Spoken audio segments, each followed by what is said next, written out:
خب دوستان، ما امروز از اینجا که بهش میگن انبانمی 2 ساندویچ برای شب خریدیم.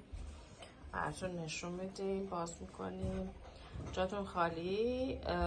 خیلی این 2 ساندویچ خوشمزه است. از رستوران ویتنامی میخریم و خیلی خوشمزه است. حالا اگر شما هم شهر دوسلدورف بودید حتما این شعبه آکاشتراسه رو امتحان کنید.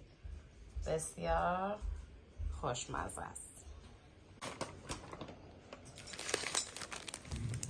اینا ساندویچ هایی که دارن پول چیلی بیفش رو گرفت، یعنی گوشت گاوه رشته شده.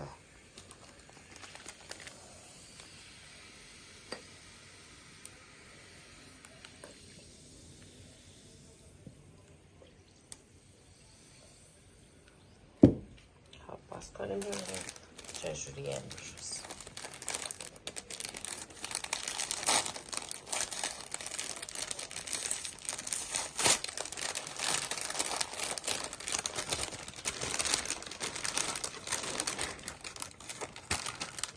همیشه هم نصف میکنم. خیلی تازه است، خیلی خوشمزه است. با خیار و هویج و کوریاندر میشه سیلانترو. آره، با گوشت گاو و سس و اینا خیلی خوشمزه است.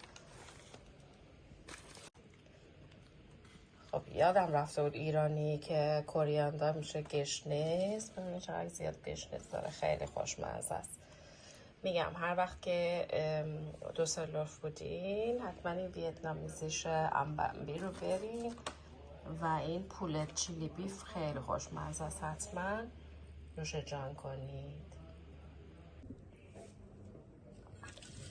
چیرز. نوش جان. جاتون خالی.